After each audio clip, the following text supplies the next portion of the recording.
Hello there everyone, and welcome to this wonderful new series where we take a look at the wonderful book Very Easy Melodious Exercises. Is it Melodious Exercises? Yes, in first position by Edward Elgar. And I'm so excited that we're going to look at these. I didn't really realize that this book existed. I was just looking on IMSLP for public domain stuff that we can do together. And I've just poured myself a cup of tea on this rainy day, so cheers. Are you ready? Let's grab your violin, grab your tuner, make sure you're in tune. I'm tuned to 441 if you'd like to tune to mine. And we're going to get started. So I'm going to click on the link, which if you're watching this on YouTube, you're watching it later, which is perfectly fine, and I'm so happy that you're here. This link will be listed below, but we're going through this on Patreon at the moment. So if you're on Patreon, it's in your description. If it's on YouTube, then it's in the description, in the YouTube description. We're going to look at the violin part. So scroll down, click on the violin part, and you might need to wait for 15 seconds while it downloads unless you have an imslp.org account, which you can just instantly get it. If you don't, then you just have to wait for 15 seconds. And the first thing that we're going to do is we're going to take a look at the etude itself. So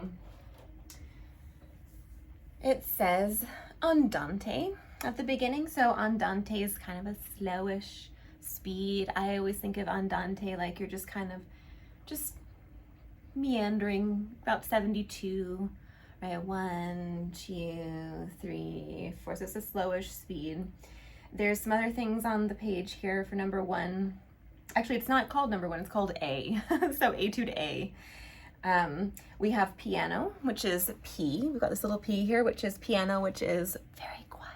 It'd be like if I was whispering to you.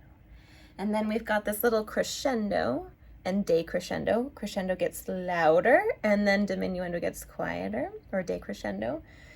And then we've got an actual written out crescendo here. And that's going to begin and gradually get to a forte, which is very loud and strong. F is for forte, which is a very strong and present sound. So there's also some lines over these notes. And these are like, I don't know why they're there, but they're kind of, I forget if they're a legato line or a détaché line, but they're just a smooth and connected. Legato is usually applying to notes within a slur, but sometimes we want that legato sound, that smooth and connected sound on the single notes. So anyway, just kind of extra lean on those, smooth them out. And then we're going to immediately diminuendo, which is basically like this little decrescendo, diminuendo to piano. And then we're going to stay piano for a little bit. Then we've got a little diminuendo again. And then we're going to crescendo, decrescendo, but very small within the piano context. And then we've got a crescendo on the next line, but it only crescendos gradually to mezzo forte, which is kind of like our speaking voice. Mezzo forte is like your normal speaking voice. And then we've got piano, which is very quiet again. Got a little diminuendo, so we're going to get even quieter. And then we have a retard, which is going to pull the tempo back. Down, down, down. And then we've got a little fermata here. A fermata is telling you to hold that for as long as you would like, maybe an extra beat or 2. I forget. In orchestral playing, they usually will, there's like a rule, but I don't play in an orchestra, so I forget if you hold it for an extra half of whatever it's equal to, or you just wait until the conductor says, and we're done. So like I said in our little intro video, there's a lot of details for this, and so we're going to be going through this slowly. And so on Patreon, you usually get a video from me every week, but this will be our one little video, and then next week I'm going to do a little post and see how you're doing with things.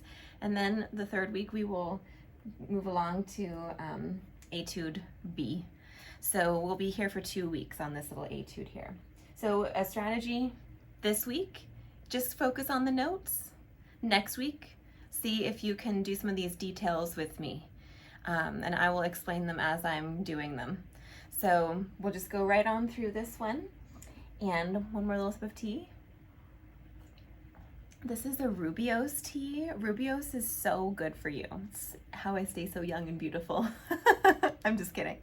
That's just being happy, to be honest. But Rubiose tea is so lovely. I've got a little milk in it and it's wonderful. So cheers, and we will begin. Let's tune up our instrument.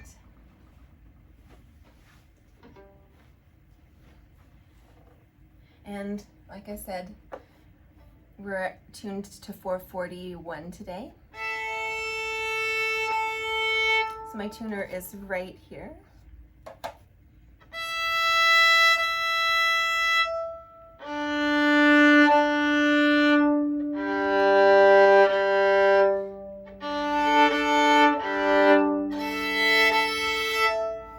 All right, so, whoops, let's go ahead and get our hand pattern for this little etude.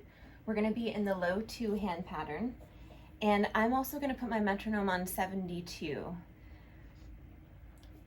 And if this is too fast for you to play with me, you can just sit with your music and look at it, and you can kind of air bow, small air bows for piano. If there's a crescendo, start to do more. Decrescendo, do less. Forte, lots of bow. You can even, if you don't have your instrument with you, you can kind of do a left hand practice on your arm. So anyway, there's lots of ways that we can approach this.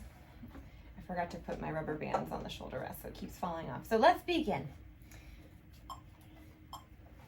Because we have no sharps and flats, we're in the basic hand pattern on G, and we're in low 2 on D and A, and low 1 all whole steps on the E string.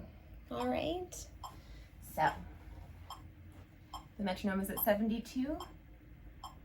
Let's put first finger on the D string, and we're going to use a very little bow. So notice where I am in the bow here. Okay, let me just make sure you can still see me. All right, let's give this a try. 2, 3, 4. Staying at the tip of the bow, and then we're going to start to use more bow, and then very much less bow. Back to the tip here. Crescendo, use a little more bow. Forte, lots of bow.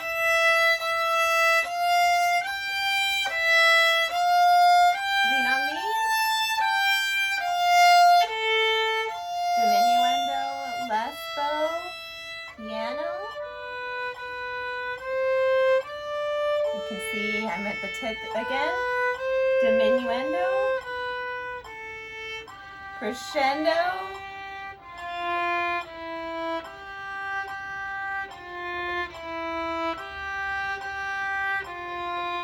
Crescendo, but only to mezzo forte.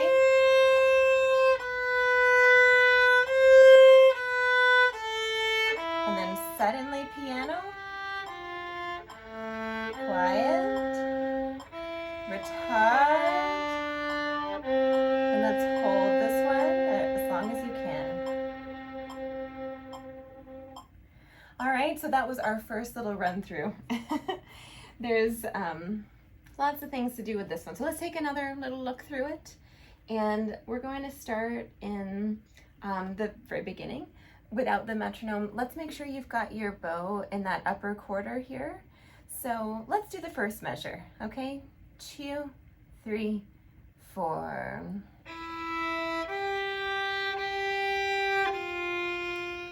So you can see if you can stay in that part of the bow all the way until you get to kind of the end of measure 3. So let's try it from the beginning, and we'll go all the way to measure 3, but we're gonna do something different starting on maybe beat 2 or 3. Okay, so here we go, ready? Beginning.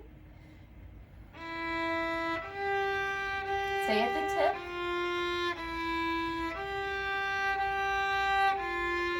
All right, let's start to pause. Now there's a crescendo there, so we're going to use more bow to do the crescendo and become louder. So we're on beat 2. Can we use a little bit more bow? Let's begin that note again. So start at the tip. A little more. bow than you were doing before.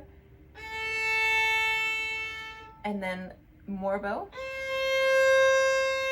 So you see where I am here? That way I have all this bow. And then we're gonna do less bow because it does a little decrescendo there. So if we go back to measure 3, let's begin in that upper quarter again, measure 3. It's gonna look like this. If you wanna try it first with me, you can, or if you wanna just watch. More bow, all the way back, more bow, and then kind of restrict how much bow you have. That way you're still in the tip of the bow there. So should we try that? Let's take it from measure 3. We're gonna be at the tip. Ready?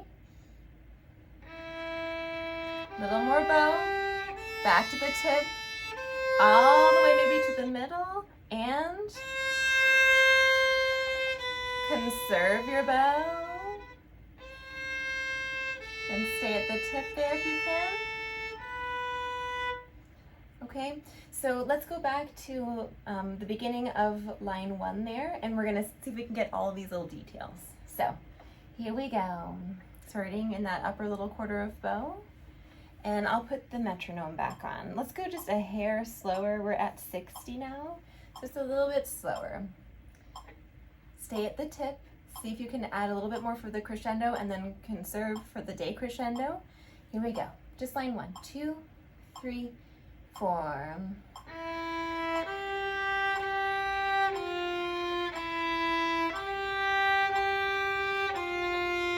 More bow. Back to the tip. More bow. Conserve. Stay at the tip.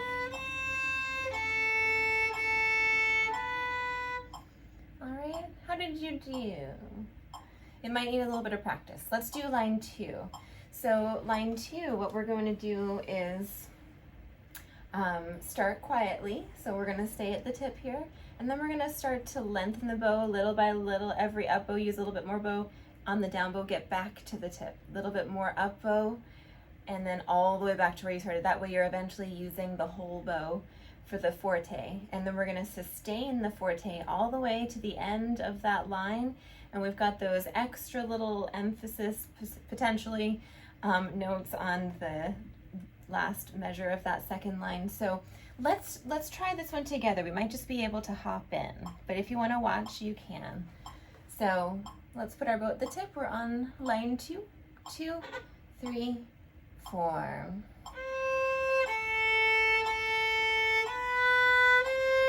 Use more bow. So we're using the whole bow here.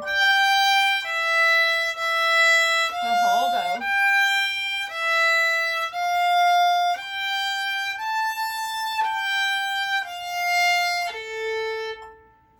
Okay, how did you do? Should we try it again? Let's try line 2 one more time. We're gonna start at the upper quarter of bow, start to lengthen in the second measure, and then we're going to be using the whole bow in measure 4 all the way to the end. Okay, so one more time, measure 2, starting at the tip, ready, and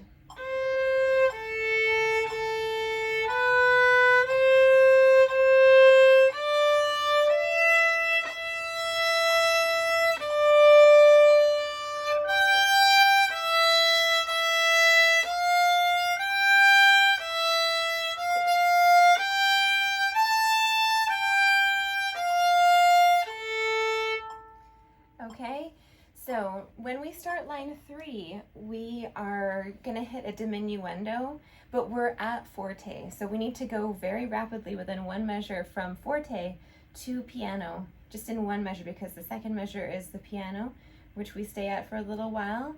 And then in measure 4, we have a diminuendo where we're going to get even quieter. And but we also have to consider that the next measure, we don't want to kind of end up too far at the tip because we're going to have a long note which we need a crescendo for.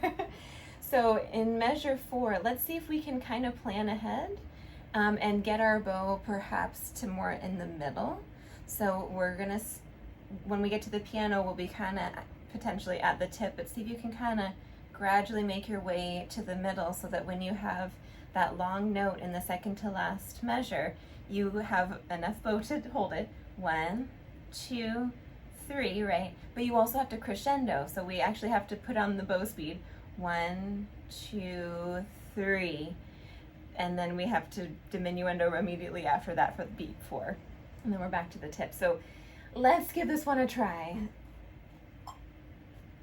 This is line 3, so we're going to begin it on the full forte, but really quickly, diminuendo. So here's line 3, 3, 4. Quiet. Let's try that again. Did you see how on the up bow I really conserved the bow? So ready and then conserve.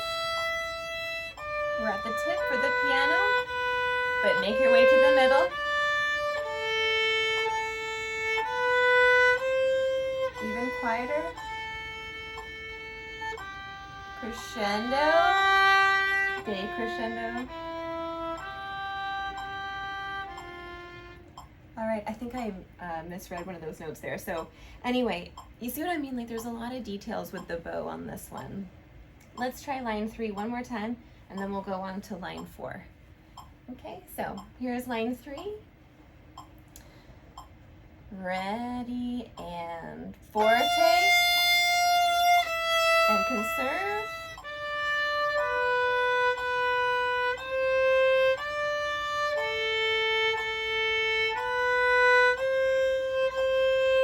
In the middle of the bow if you can, and step on the gas.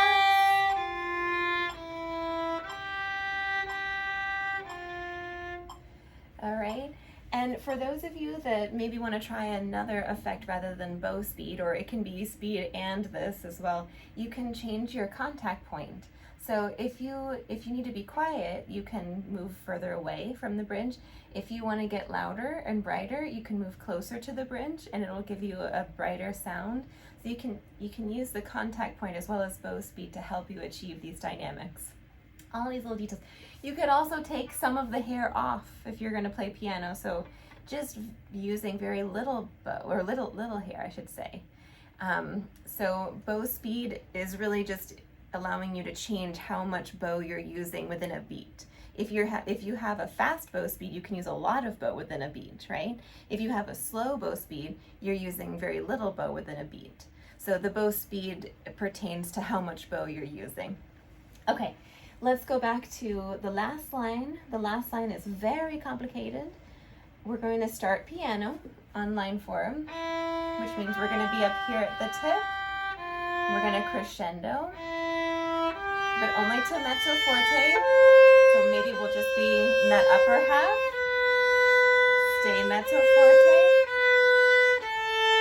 And then piano at the tip. Even quieter. Slow bow. And then there's a retard. 1, 2.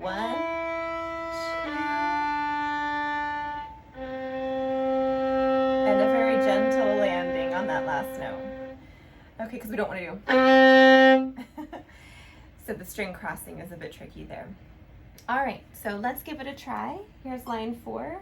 We're going to start out at the tip here and be very quiet. Crescendo to the middle for the next couple measures, and then back to the tip for the piano, and then stay piano. We've got a little retard. Lots of things. So here we go. Line 4 at the tip. Here we go.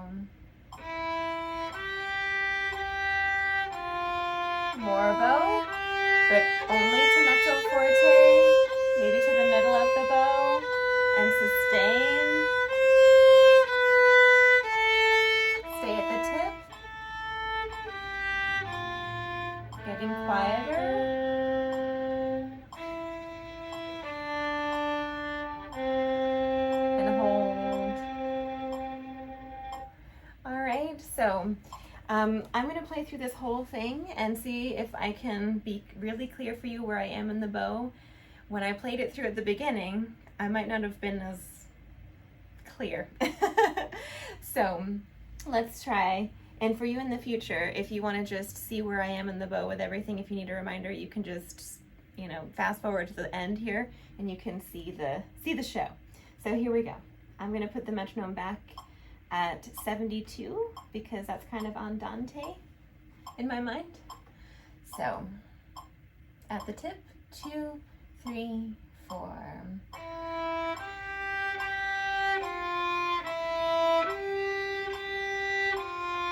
Crescendo and use more bow, less bow, stay at the tip. Start to crescendo, all the way to forte eventually, all the way to the frog, and the whole bow.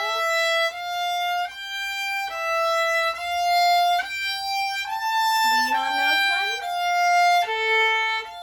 And immediately much quieter at the tip, but getting to the middle.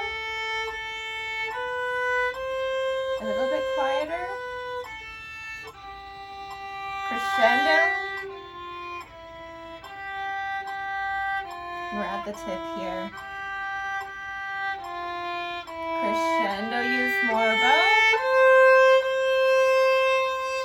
And sustain the mezzo forte. Suddenly piano. Very quiet. And a retard.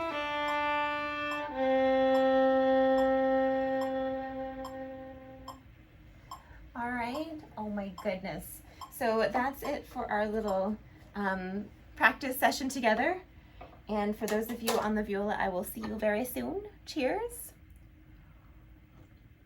I hope you enjoy this little series here. So happy practicing, you guys. I'll see you next week to check on you. And the third week, we will begin the next one. All right. Lots of love.